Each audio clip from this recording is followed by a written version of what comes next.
పల్నాడు జిల్లా గురజాల నియోజకవర్గం దాచేపల్లిలో పెన్షన్ డబ్బులతో ఉడాయించిన సచివాలయ ఉద్యోగి సెల్ఫీ వీడియో రిలీజ్ చేశాడు. నెల రోజుల్లో డబ్బులు తిరిగి చెల్లిస్తానంటూ పేర్కొన్నాడు. ఈ నెల 1న పేదలకు అందించాల్సిన 11,50,000 రూపాయల పెన్షన్ డబ్బులను విత్డ్రా చేసి పరారయ్యాడు లక్ష్మీప్రసాద్.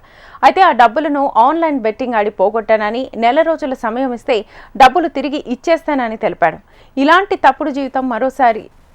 తప్పును జీవితంలో మరొకసారి చేయనని, దయచేసి తన ఉద్యోగం తనకు ఇప్పించాలని వేడుకున్నాడు. సార్ నేను ఆన్లైన్ బెట్టింగ్ నమ్మి ఎన్నో డబ్బులు పోగొట్టుకున్నాను సార్. గవర్నమెంట్ డబ్బులు పోగొట్టాను సార్. నేను ఆన్లైన్ బెట్టింగ్ నమ్మి మోసపోయాను సార్. నేను తప్పు చేశానని నాకు ఈ రోజు అర్థమైంది సార్. సార్ నేను తప్పు చేశాను సార్, నన్ను క్షమించండి సార్. కమిషనర్ గారు నన్ను క్షమించండి సార్. సార్ నాకు ఒక నెల అవకాశం ఇస్తే నేను ఆ డబ్బులు ఎలాగైనా సరే మా అమ్మ మా నాన్నలు బతిలాడుకొని నేను తెచ్చి కట్టగలను సార్. నాకు ఒక అవకాశం ఇవ్వండి సార్. ఈ రోజు నేను చేసిన తప్పు వల్ల నా భార్య పిల్లలు మేమంతా రోడ్డు మీద పడి ఉన్నాం సార్. పిల్లలు 2 రోజుల నుంచి ఏం తినలేదు సార్. ఎన్నో ఇబ్బందులు పడుతున్నాం సార్. సార్ నాకు ఒక నెల అవకాశం ఇప్పించండి సార్. నేను తప్పు తెలుసుకున్నాను సార్. ఈసారి మళ్ళా రిపీట్ చేయండి సార్. నాకు ఒక్క అవకాశం ఇవ్వండి సార్.